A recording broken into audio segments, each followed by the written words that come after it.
The Russians have lost 1,210 soldiers and 164 pieces of military equipment over the past day. General Staff of Ukraine's armed forces said this on Facebook. Ukraine said its forces are fighting an intensifying Russian offensive in the Kharkiv region. Moscow's troops were reportedly attacking Ukrainian positions in the northern districts of Vovchansk, some 5 kilometers from the Russian border, though Kyiv said it was holding off the advance. Ukrainian defense forces have successfully disrupted Russian military plans to deeply entrench themselves in the northern urban areas of Vovchansk, according to the General Staff of Ukraine's armed forces. Despite aggressive attempts by Russian troops to secure and fortify positions within the city, Ukrainian units have maintained active combat roles and kept the opposing forces under strict fire control. The Ukrainian defense forces have taken decisive actions to significantly reduce the activity of the Russian occupiers, the General Staff of the Armed Forces of Ukraine wrote on Facebook.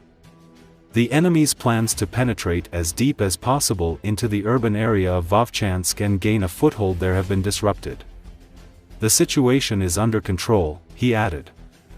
Russia began an operation in the northeastern region last week, marking its most significant border incursion since the full-scale invasion began in 2022.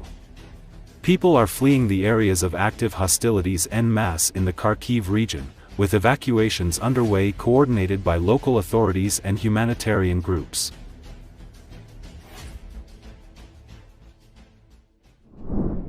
Russia is increasing units in northeastern Sumy region as it's preparing for major offensive on Ukraine in coming weeks.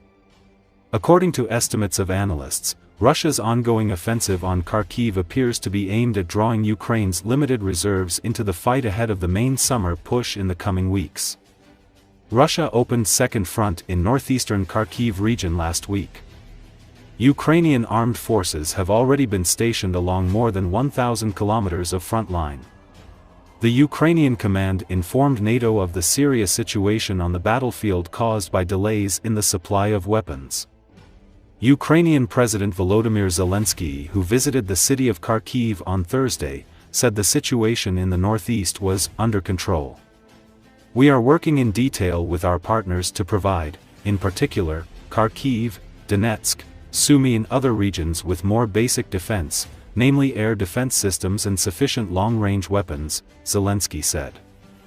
He said that after returning to Kyiv, he spoke with Polish Prime Minister Donald Tusk about Ukraine's needs, about Patriot systems that could significantly change the situation in the Kharkiv direction. The attack launched on Kharkiv late last week was the most significant border incursion since the full-scale invasion began.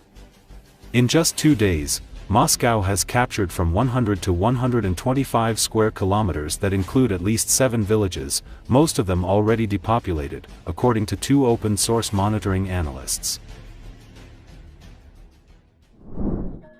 Radio Svoboda shows higher-quality satellite images of Belbek airfield.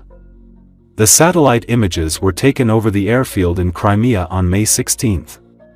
There was a fire in the parking lots of Su-27, Su-30 and MiG-31 aircraft.